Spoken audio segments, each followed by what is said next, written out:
Ser podcast. El Palmar, pedanía de Murcia, domingo 10 de septiembre de 2023.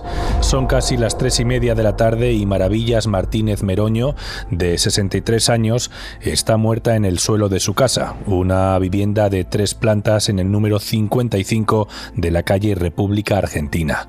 El cadáver presenta golpes y está acuchillado y además tiene una bolsa de plástico en la cabeza. Todo queda registrado por las cámaras de seguridad de la vivienda. Las grabaciones muestran la conversación y posterior agresión de un hombre de 29 años que entra en la casa con un pasamontañas, unas gafas de sol y una gorra. Maravillas le reconoce como un amigo de su hijo y este le golpea la cabeza de manera violenta y mientras está inconsciente le da patadas en la cabeza, además de 2 cortes en el cuello con un cuchillo que encuentra en la casa. Termina tapándole la cara con una bolsa de basura de plástico hasta que la asfixia hasta la muerte.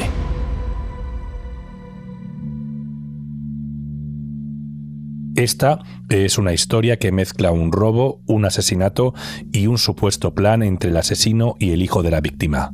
Y sucedió aquí, en el Palmar. El cuerpo se encuentra con bastantes agresiones y aparte presentaba una bolsa de basura en la cabeza. Oye, mira, mi madre tiene un dinero en casa, podríamos disponer de este dinero, ¿me podrías hacer un favor? Si se hubiesen puesto de acuerdo, eso no tiene ningún sentido. Simplemente habrían quedado para llamarse. Y estoy convencida igualmente que Alejandro es culpable. Hola. Hola, Manu. ¿Qué tal, Rafa? ¿Cómo estás? Muy bien. ¿Me escuchas bien? De saludarte otra vez. Perfectamente. Sí, un gusto, ya estamos. Para explicar este caso no hay nadie mejor que mi compañero Rafa de Paco de la cadena Ser en Murcia. Con la fiscal, yo creo que fue muy interesante, la verdad. Se le notaba muy enfadada y eso. Sí. Y no había hecho ninguna entrevista nunca. Dice que debutaba. Joder, pues la verdad que lo hizo bastante bien. Sí. Tiene buenas cosas, la verdad que tiene. Me gustó. Bien. Dio mensajes. La historia empieza el domingo 10 de septiembre de 2023. Un hombre que se llama Brian Luis Robles entra en casa de Maravillas Martínez Meroño con la intención de robar. Él cree que en su casa hay 20.000 o 30.000 euros en efectivo. La primera noticia a nivel policial la recibimos a través de una llamada al 112.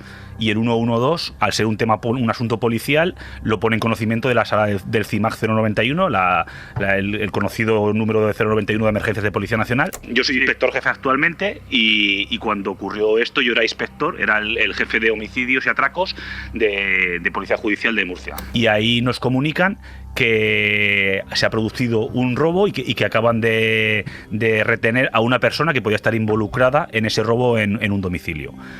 Yo en ese momento, yo estaba en Policía Judicial, como he citado, entonces a mí desde la sala del 091, una vez que llegan los vehículos radiopatrullas, el grupo de atención al ciudadano que tenemos patrullando la ciudad, llegan los primeros al lugar, ven un poco lo ocurrido y una vez corroboran de que hay una persona fallecida dentro del domicilio, es cuando la sala del 091 me llama para que nos personemos, el grupo de homicidio, nos personemos en el lugar de los hechos. En el juicio dirá que lo sabe porque se lo ha dicho el hijo de Maravillas, Alejandro Serrano Martínez, ex trabajador suyo en el Burger King de Atalayas. Chico, creo recordar que tenía 19 o 20 años, muy sincero, quizá algo inmaduro, quizá más infantil de lo que para su edad tal. Evaristo Llanos, abogado con despacho en Murcia. Pero también hay que entender que acababa de quedarse también huérfano 2 años antes de su padre y que un día, sin saber por qué, sale de su casa feliz para ir a su trabajo y cuando vuelve pues encuentra que su madre está muerta, la han asesinado y encima lo más grave es que le acusan a él de haber participado en el delito. Pues imagínese usted, cuando yo lo conocí, cómo lo encontré. A las 3:17 de la tarde, Brian llama a la puerta. Va tapado para que no se le reconozca. Y nosotros accedemos a la vivienda y podemos comprobar que la puerta de acceso no se encuentra forzada. O sea, el que entrara allí o entró con unas llaves o entró con la connivencia en ese momento de la apertura del morador de la vivienda. Maravillas abre y Brian la apunta con un revólver de aire comprimido. Ella le reconoce. Brian le tapa la boca con la mano y le golpea la cabeza con el revólver. En ese momento no lo sabemos, pero en el juicio alegará que Alejandro le insistió en hasta 3 ocasiones que robase en casa de su madre. Nada más entrar a la vivienda, lo que sí que vemos ya son pequeños restos de sangre en la puerta y ya vemos ahí una zapatilla de estar por casa, un cuadro caído, un aparador movido del sitio, un perchero caído en el suelo, lo que nos denotaba que ahí se había producido ya un forcejeo. Justo en la puerta de la vivienda, toda esa situación que nos encontramos ya nos denotaba que se había producido un forcejeo. Continuamos entrando en la vivienda, como digo, en este descansillo, que justo enfrente hay unas escaleras para subir a la primera planta, y ahí ya vemos un gran charco de sangre que había a los pies de las escaleras. Que pues podíamos deducir que ahí se había producido la agresión que podíamos entrever que se había producido al entrar a la vivienda, se había acrecentado ahí por la gran cantidad de sangre que había ahí. Subiendo las escaleras nos encontramos a Maravillas tirada encima de las escaleras en ese primer tramo, y en la pared también vemos como restos de sangre, como de la agresión también había continuado en ese primer tramo de escaleras. Brian no sabe que fuera escucha lo que sucede en la casa y sigue pegándola en la cabeza hasta que se cae inconsciente en la escalera. Ya en el suelo le da varias patadas y le hace varios cortes en la cabeza hasta que cae inerte en la escalera de la casa. El intento de atraco termina cuando Brian cubre la cabeza de Maravillas con una bolsa de basura hasta asfixiarla. El cuerpo lo encontramos fallecido de cúbito supino, o sea, boca arriba, en unas escaleras que tiene la vivienda. Nada más entrar a la vivienda hay una puerta, y al acceder hay un pequeño descansillo, y justo hay unas escaleras enfrente que suben hacia la primera planta de la vivienda, y el cuerpo lo encontramos boca arriba, tumbado en el primer tramo de escaleras. En esta historia hay 3 nombres propios: el de Maravillas Martínez, el de su hijo Alejandro Serrano Martínez, de 19 años, y el de Brian Luis Robles Peinado, de 29, que fue quien entró en la casa de Maravillas. Pues la verdad que una persona que en la primera toma de contacto que tuve con él me resultó un poco fría en el aspecto de, claro, nunca había tratado con él. Veníamos de un asunto por el cual él sabía que se estaba investigando un crimen bastante importante. Hola, me llamo Rubén Martínez Jiménez y soy el abogado defensor de Brian Luis Robles Peinado. Y poco a poco, con el tiempo y las visitas, ya fue una persona que cogió bastante confianza conmigo, y en el aspecto de tener una relación cordial y siendo una persona tan normal, salvando la puntualidad de este tipo de hechos, pero una persona muy, muy normal. Brian nace en Bolivia en 1997 y conoce a Alejandro cuando era jefe del Burger King del centro comercial Atalayas en Murcia, donde también trabajaba Alejandro. La relación que mantenían, y según la declaración tanto de Brian como de Alejandro, incluso testigos que participaron en el jurado, Brian era el encargado de un centro de comida rápida en el que Alejandro formaba parte de su equipo. Luego también, a efectos del trato que mantuvieron, pues fueron estrechando lazos entre ellos y tuvieron una relación de amistad, conforme se indicó en las propias sesiones del jurado. Y así lo corroboraron propios testigos que tenían, bueno, amigos en común, y al final pues una relación de trabajo se convirtió también en una relación de amistad. Maravillas vive con su hijo Alejandro. Pero ese domingo él se va a Molina de Segura, a unos 20 kilómetros de su casa, a una tienda para que le arreglasen su consola. Bueno, no es ninguna, es que no recuerdo bien, pero que creo que entraba a trabajar a las 4 y media. Entonces, creo que en ese momento trabajaba, no sé si era en el Esparragal o era por ahí. Entonces tenía necesidad de que le arreglaran una Wii de esa de las que él era aficionado. Había quedado, de hecho, con el dueño de esa tienda o con el trabajador de esa tienda en llevársela a que la arreglaran. Se habían visto unos días antes y le dijo: pásate el domingo que entro a trabajar a tal hora. Entonces él por eso pues fue antes, con una hora de antelación, para dejar la Wii, hablar con el chico, explicarle el problema que tenía y de irse a su trabajo. A las 12:48 horas, Brian llama por teléfono a Alejandro. Hablan durante 56 minutos. Del primer momento, la policía judicial se encarga de buscar el posicionamiento de los teléfonos móviles, de llevar el volcado de los teléfonos móviles. Mi nombre es Cristina García Molina. Actualmente soy fiscal. Estoy asignada a la sección de violencia de género de la Fiscalía de la Comunidad Autónoma de la Región de Murcia, con independencia de que dicha asignación no es óbice para que también se despachen asuntos de juzgados de instrucción, como fue el asunto que en el día de hoy, ¿no?, nos lleva a esta entrevista. Es más, llegan incluso a la conclusión de que tienen una conversación de 50 minutos el mismo día de los hechos y anteriormente no es que entre ellos no hablaran, no, es que las conversaciones habían sido borradas entre ellos dos. Según Brian, en esa conversación planean la coartada. El robo es cosa de unos moros. La defensa de Alejandro lo niega. Pero no solamente eso, es que cuando termina la llamada telefónica, todavía se queda ahí hora y media después, una hora y media después ahí apostado en el coche, mirando hacia la casa para ver cuándo salía. Si se hubiesen puesto de acuerdo, eso no tiene ningún sentido. Simplemente habrían quedado para llamarse. Si hubiesen puesto de acuerdo, no tiene ningún sentido que se quedara apostado mirando hacia la casa hora y media esperando que saliera Alejandro. Si hubiesen puesto de acuerdo, simplemente le habría tenido: Alejandro, avísame cuando te vayas y punto.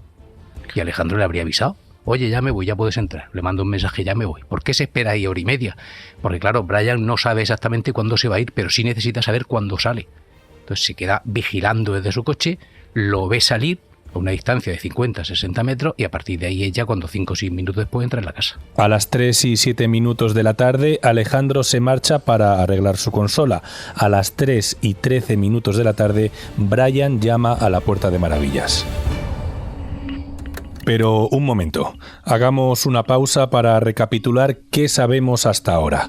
El domingo 10 de septiembre de 2023, sobre las 3 y cuarto de la tarde, Brian Luis Robles Peinado, de 29 años, entra en casa de Maravillas Martínez Meroño, de 63. Todo pasa en El Palmar, Murcia. En principio todo es un robo, según Brian, orquestado junto a Alejandro Serrano Martínez, de 19 años, hijo de Maravillas. Inicialmente iban a acusar a 3 magrebíes de lo que sucediera en la casa, pero el robo no sale según lo previsto y Brian golpea, corta y asfixia a Maravillas hasta su muerte. Alejandro no se encontraba en su casa, había salido 6 minutos antes a arreglar una consola a un centro comercial. Sabemos quiénes son Brian y Alejandro, pero ¿quién es Maravillas? Maravillas Martínez Meroño es una antigua empleada de una empresa de cortinas y edredones, viuda tras la muerte de su marido, Juanjo Macanás, un conserje del Teatro Bernal del Palmar que falleció en el año 2020 por un cáncer. En el momento de su muerte solo dispone de una pensión de viudedad, porque no trabajaba desde el año 2018 y en 2001 le tocó el gordo de la lotería, algo más de 130.000 euros. De vuelta a la casa de la calle República Argentina, Brian continúa dentro y aunque la registra de arriba abajo, incluso en los falsos techos de los baños, no hay ni rastro del dinero. Eso es lo que nos llama la atención, de que es que todas las dependencias estaban registradas con ropa encima de la cama, por los suelos, los cajones, todo estaba registrado con minuciosidad. Eso, iban buscando, lo que teníamos claro es que iban buscando algo concreto porque habían registrado todo con especial interés. Los gritos de Maravillas han alarmado a sus padres y su hermana, que viven en una casa anexa, comunicada por el patio, y acuden al domicilio. Él accede sobre las 3:10, 3:15 del mediodía de ese domingo. Y la actuación policial tuvo que ser entre las 4 y pico de esa tarde. O sea que por lo menos estuvo una hora o no sé, aproximadamente dentro de la vivienda. Los golpes en la puerta hacen que Brian intente huir subiendo la terraza y saltando desde allí a la casa contigua de los familiares de Maravillas, rompiéndose ambas piernas. Otro de los indicios contundentes era el haber acudido en defensa de Brian. Incluso uno de los testigos en el propio juicio, a preguntas mías, me decía que no entendían por qué motivo el chico llegó apartándolos, gritándoles que lo dejaran en paz, que él no había hecho nada, Dice, es que yo le tuve que quitar y quitarlo de medio y decirle, pero quítate de en medio, hombre, ¿pero qué dices? Si esta acaba de salir de esa casa. O sea, ni los testigos podían concebir la actitud de Alejandro. Ni los testigos mismos le dicen a la policía que es obvio que existe un concierto entre ambos, porque la actitud de Alejandro no tiene ni pies ni cabeza.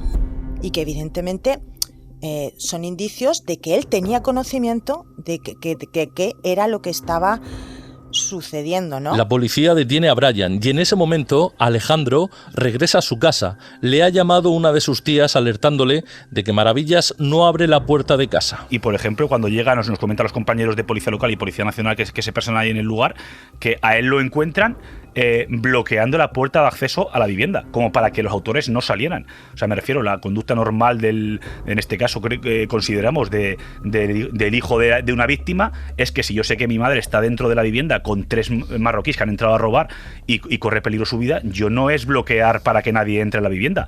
Lo que hago es acceder lo más rápido posible para salvar a mi madre. O sea, porque allí ya había un montón de testigos del bar, familiares, su padre, su tía, había mucha gente allí para poder ayudar. O sea, que no es que estuviera solo y intentas retener a los autores, sino que allí había mucha gente y en lugar de entrar a ver lo que le ha pasado a tu madre y a ver si está bien, intenta bloquear que se acceda a la vivienda, que también nos llamó mucho la atención el por qué se accede a la vivienda. Hay un detalle que desvela el jefe de homicidios Fuentes, cuando Alejandro estaba en Molina de Segura para que le arreglasen la consola. Él, en este caso, él sale de la vivienda, se va a Molina de Segura a una tienda de videojuegos. Nada más llegar allí a la tienda de videojuegos, o sea, 15 minutos después de salir de la vivienda, llama a su madre y es cuando no le coge el teléfono. Y luego él, estando en la tienda de videojuegos, recibe una llamada de la hermana de su madre, de su tía, en el que le dice, oye, que no contacto con tu madre, que no puedo entrar a la vivienda, que algo está pasando. Y ahí es cuando él, al parecer, ya se pone muy nervioso y vuelve para la vivienda. De hecho, hay también otro aspecto importante para nosotros, es que a ella, a su tía, cuando le dice que no puede contactar, Brian nos dice que le hace una manifestación, no recuerda bien exactamente, pero hace una manifestación como, vale, voy a decírselo a mi jefe para que vaya. O sea, tu hermana te está diciendo, o sea, tu tía te está diciendo que no puede acceder a la vivienda de tu madre, y tú, ¿para qué vas a llamar a tu jefe para que vaya allá al domicilio? Ahí nosotros deducimos que ya él, en previsión de que hay alguien ya intentando acceder a la vivienda y probablemente su Brian estaría dentro, él ya introduce a su jefe en la ecuación para que si entremos ya pueda haber una justificación de por qué está allí ya su jefe. Bueno, que en ese momento no era su jefe, pero había sido su jefe. Yo no quería que le pasara nada a mi madre, dice Alejandro a la policía cuando llega a su casa. Claro, se saca de contexto porque se dice que es que cuando llega a la casa dice eso no es verdad. Es decir, esa frase al final tuvo que reconocerlo la policía que actuaba en ese momento, de que transcurre por lo menos hora y media después o una hora después de llegar él a su casa. Es decir, lo que pasa es que ya cuando está dentro de la casa de sus abuelos, siendo interrogado por la policía, en un momento dado, después de decirle que él efectivamente se ha ido de la boca y le ha dicho a Alejandro, estando presente Alejandro, que él podía tener dinero propio en su casa, que por eso dices que yo, lo que nunca pensé, yo no quería que le pasara nada malo a mi madre, pero es decir, me he ido de la boca, he sido un fanfarrón, ojalá no hubiese dicho esto. Él, por su madre, pregunta posteriori, o sea, conforme ya nosotros le vamos haciendo preguntas de lo que ha ocurrido, él ya, entiendo que, bueno, pues van los servicios sanitarios, va una comitiva judicial, él ya va viendo que probablemente los hechos que han ocurrido son graves. Entonces ella es cuando se empieza a poner muy nervioso y es cuando manifiesta que eso ya es también un detonante para proceder a la detención. Es que yo no quería que le pasara nada a mi madre. O sea, entonces si no querías que le pasara nada a tu madre, ¿qué querías que pasara? O exactamente, o sea que es uno de los puntos relevantes para tomar la decisión. Alejandro también es detenido y pasará 2 meses en prisión provisional en la prisión de Campos del Río en Murcia tras el crimen. Pues lo primero que se hizo en la prisión de Campos del Río, con buen criterio por el equipo técnico de allí, es ponerlo en observación. Ponerlo en observación porque el niño corría gravísimo peligro de suicidio. Que tengan en cuenta que estamos hablando de un niño de 19 o 20 años, ya le digo, huérfano de padre, solo tenía a su madre, no tiene hermanos, y que no solamente se encuentra con que está muerta, sino que pongámonos en su situación, sino que encima le acusan de haber participado en el robo o incluso en el asesinato.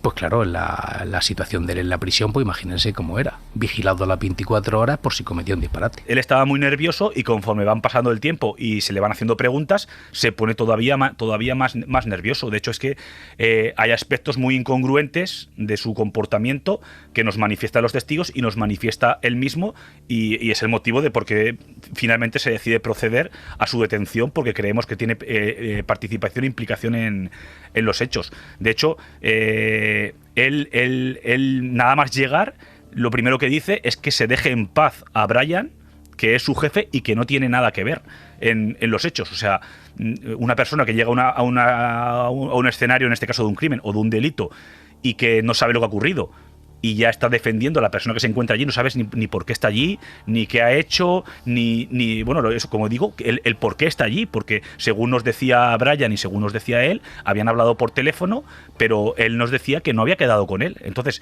no has quedado con una persona, tú te lo encuentras en tu casa y ya la estás defendiendo. O sea, eso ya nos llama mucho la atención, porque no es una conducta normal en este caso, del hijo de una víctima de un delito. En esos primeros días, la policía comienza a armar la teoría de que Alejandro y Brian estaban compinchados para robar en la Casa de Maravillas. Esa participación, esa vinculación de ambos, nada más tomarle ya declaración en las 72 horas que tenemos para pasar a disposición judicial a un detenido, y como máximo, y hacer las gestiones pertinentes. Dentro de la declaración policial que se le hace a Brian, él mismo ya nos manifiesta y nos reconoce de que era Alejandro el que, bueno, entre ellos, que se pusieron en connivencia para realizar el delito, y era Alejandro el que le avisó y acordaron que cuando él saliera del domicilio, Brian entrara, que como acababa de salir, pues seguramente la madre le abriría sin ningún problema, y podría acceder al domicilio. Incluso nos viene a decir Brian que la excusa esa que puso de los 3 marroquíes que estaban intentando robar en el domicilio, de que ya la habían acordado previamente por si la cosa se complicaba, y digamos que se sabía que eran ellos los partícipes en los hechos. Ya tenían la excusa que dar ambos. Que eso también nos llama la atención, de que Alejandro lo dice ya desde el primer momento también, que no conseguimos determinar si pudieron hablar o no pudieron hablar entre ellos dos en ese primer momento, pero ya Alejandro también hablaba de los 3 marroquíes que habían intentado asaltar la vivienda. Pues el proceso de investigación fue un proceso muy sencillo, porque las diligencias ayudaron muchísimo. Todos los testigos que se hallaron en el lugar antes de que llegara la policía, habían muchos testigos, estaba la cafetería de enfrente, estaban los familiares, los vecinos, con lo cual las diligencias a practicar no eran unas diligencias complicadas, eran las declaraciones de uno y de otro, y era tomar declaración a todos los testigos que se hallaban en el lugar de los hechos, las diligencias de los teléfonos móviles que practicó la policía judicial, el posicionamiento de cada uno de los teléfonos móviles, el volcado de los teléfonos móviles para ver las conversaciones entre ellos, así como corroborar las afirmaciones que hacía tanto uno como que hacía el otro. 69 días después de ser detenido, la familia de Alejandro paga 12.000 euros de fianza para ponerlo en libertad. Paremos un momento para recordar lo que sabemos hasta ahora.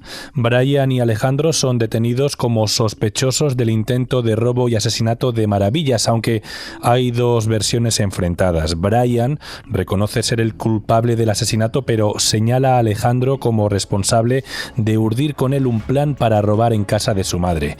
Alejandro lo niega, aunque la actitud de este en el momento que llega la policía a la casa, el negarse a declarar y que los mensajes entre Brian y Alejandro estén borrados, hacen sospechar a la policía de que la tesis de Brian es la cierta.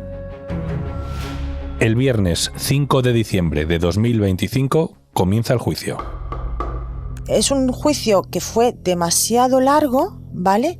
Pero es un juicio que lo caracterizaría porque no fue un juicio de carácter jurídico.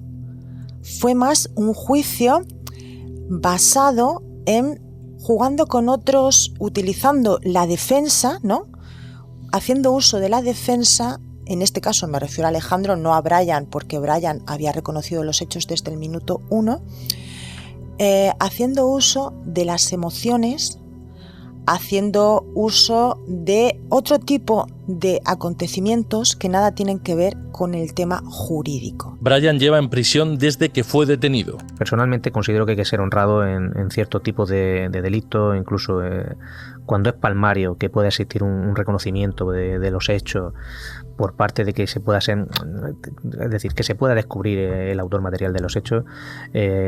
Como bien hizo Brian en su momento, dio un paso al frente, reconoció los hechos y apechugar en este sentido con la situación en la que se enfrentaba. El juicio durará 4 sesiones. Y durante ese tiempo, Brian insiste en la misma coartada. Hombre, fue un juicio peculiar, bastante tenso, con una práctica de prueba muy amplia, muy extendida, muchas declaraciones testificales que eran las que podían arrojar también un poquito de luz en ese aspecto.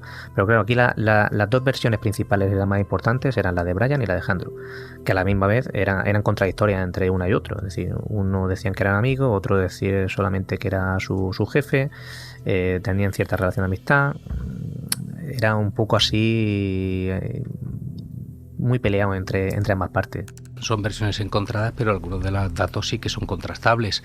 Es decir, cuando Brian dice que habían hablado varias veces, que habían quedado para verse juntos durante las semanas anteriores, incluso durante los días anteriores, y además que lo habían hecho por teléfono, pues era fácil de comprobar.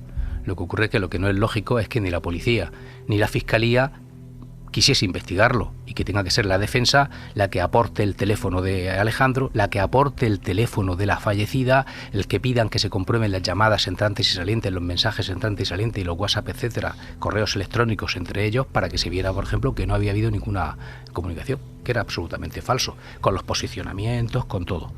Ahí luego ya entra, entendemos nosotros, la labor de defensa de, como ya sé todas las pruebas que tenéis contra mí, voy a intentar justificar una y cada todas para exculparme yo del hecho. Entonces, por eso le damos una especial credibilidad a la declaración de Alejandro, aparte de que se contrasta y se corrobora con otros datos objetivos, porque la hace en caliente, sin esperar a que le digamos las pruebas que tenemos, y todo lo que nos manifiesta se corresponde con lo que nos hemos encontrado en la escena del crimen, con lo que nos han dicho otros testigos, con lo que hemos visto en las cámaras, con otros muchos datos objetivos que tenemos en la causa. El visionado del vídeo de la cámara de seguridad donde se veía cómo Brian acababa con la vida de Maravillas fue uno de los puntos más conflictivos del juicio. Aprovechando que efectivamente estamos ante un tribunal del jurado, que los jurados son legos en derecho, no tienen conocimiento del derecho.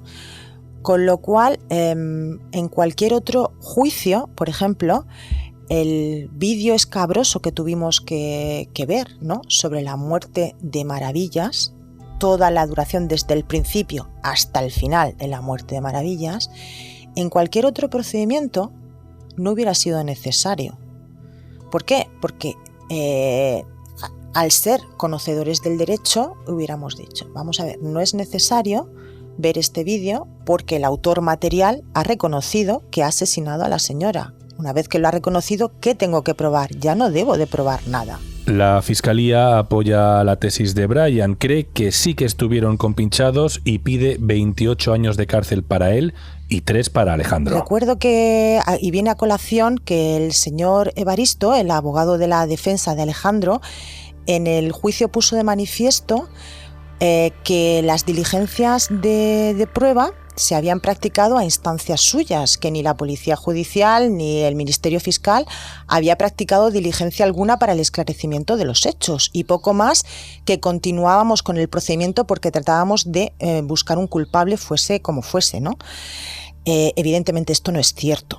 Esto no es cierto, pero claro, los ciudadanos no tienen acceso a las actuaciones y no pudieron estar con la cantidad de diligencias que se practicaron en ese momento. También son legos en derecho, no son conocedores del derecho, con lo cual es muy difícil que puedan entender cuándo algo es cierto o cuándo no es cierto, ¿no? Y se les trata en cierto modo de buscarles confusión, ¿no?, en sus creencias. En el juicio, Brian defenderá que en ningún momento quiso matarla, pero que se asustó cuando Maravillas le reconoció. Yo creo que la sensación que se desprende de esa situación es que en ningún momento se podía imaginar Brian que que un intento de robo fuera a acabar en un tipo de delito como pudiera ser un asesinato. Yo creo que fue una acción sobrevenida a efectos de la prueba que es realmente muy sencilla. Brian intenta cometer el robo, entra a la vivienda de forma agresiva, por la fuerza, y no tiene freno. Es decir, hay una discusión, se le golpea a la madre de Alejandro. Y claro, esto es todo en función de la exhibición del mismo vídeo que consta en actuaciones y que pudieron comprobar todos los miembros también del jurado. Entonces, el destino, la esencia de lo que ocurrió, personalmente yo creo que iba a ser un robo que no acabó de la forma que ellos tenían o que Brian pudiera tener planeada de esa forma. Alejandro dice que no tenía ningún motivo para querer la muerte de su madre. Era la mujer de mi vida, nuestra relación fue perfecta. Ella era mi salvavidas, dijo en juicio. Pues yo el juicio me lo recuerdo con muchísima presión por la gravedad de los hechos, la dureza de lo que se tenía que ver allí, porque le puedo asegurar que en 30 y tantos largos, bastante largos que yo ya he ejercido profesional, nunca había visto unas escenas tan crueles y tan duras como las de la grabación del asesinato en directo, en vivo, de Maravillas, y eso el recuerdo lo tenía ahí. Y luego es que de las pocas veces en mi vida que he tenido el absoluto convencimiento, de las pocas, porque son pocas, el absoluto convencimiento de la inocencia de este chico. Entonces, solamente de pensar que hubiese el riesgo de que fuese condenado, pues tenía una presión muy grande. Un jurado popular será el encargado de dictar sentencia. El 17 de diciembre de 2025, Brian Luis Robles es condenado a 20 años de prisión por asesinato agravado, otro año de cárcel por robo con violencia e intimidación, y deberá pagar una multa de 90 euros por las lesiones causadas a Pepe, el padre de Maravillas. Bueno, partimos también de dos situaciones contrapuestas. Yo, por la parte que me correspondía, partimos de un inicio de que ya se había valorado que había un reconocimiento de hechos por parte de Brian, y automáticamente esa parte, ese 80% lo íbamos a tener ya sobre la mesa. Ahora el otro 20% era lo que había que depurar, es decir, si realmente Alejandro estaba participando, si no participó y demás. Por la parte que nos corresponde, en este caso a mí, contento, porque dentro de una petición importante de 28 años de prisión que se le estaba solicitando a Brian, al dar un paso al frente Brian, hacer un reconocimiento de los hechos, facilitar la instrucción con su declaración y realmente refutar así la defensa nuestra y la tesis que estaba proponiendo el Ministerio Fiscal, pues se tuvo ahí una mejora en cuanto a la petición de pena, que se le redujo en 7 años, pasando a ser condenado a 21 años. En este caso, evidentemente, ambos carecían de antecedentes penales, con lo cual, igual que a Brian se le bajó en 7 años, que era lo que le correspondía legalmente, a Alejandro también se le ofreció bajarle en 1 año, año y pico, creo que era, o poco menos, también, que era lo que legalmente le correspondía, porque carecían de antecedentes penales y eran 2 adolescentes que en ningún caso tenían la intención de matar, no eran unos asesinos, ninguno de los dos, sino que simplemente querían conseguir dinero y se les fue de las manos. Y esas circunstancias fueron las que se tuvieron en cuenta por la Fiscalía para graduar la pena, porque evidentemente convendrán conmigo que una persona que es un asesino, que ha cometido 2, 3 asesinatos o que directamente ha ido a sangre fría, abro la puerta, entro a matar, no le va a corresponder la misma pena que a un chaval que carece de antecedentes penales y que no tenía intención ninguna de matar. Porque no sería justo, no sería equitativo. Alejandro Serrano es absuelto. Según el jurado popular, es inocente del delito de robo con violencia e intimidación en concepto de cooperador necesario, porque no había pruebas suficientes. El chico está bien, está trabajando y es un chico feliz. Yo tampoco es algo que yo he tenido algún contacto con él, pero sobre todo a través de su familia, sí sé que está bien, pero bueno, esto lo lleva dentro, evidentemente. En este caso, nunca sabremos de qué hablaron en esa llamada de casi 1 hora de duración, qué había en los mensajes que se intercambiaron y que ambos borraron de su teléfono, si había algún plan, cuántas veces hablaron, si es que hablaron. Lo único claro es que tanto para el jurado como para la Fiscalía, este caso sucedió de una sola manera. Es un juicio en el que el resultado es consecuencia de apelar a las emociones y a apelar a la falta de conocimiento jurídico de unos miembros del jurado. ¿Usted cree que ese es el motivo de su absolución? Totalmente. Y estoy convencida igualmente que Alejandro es culpable.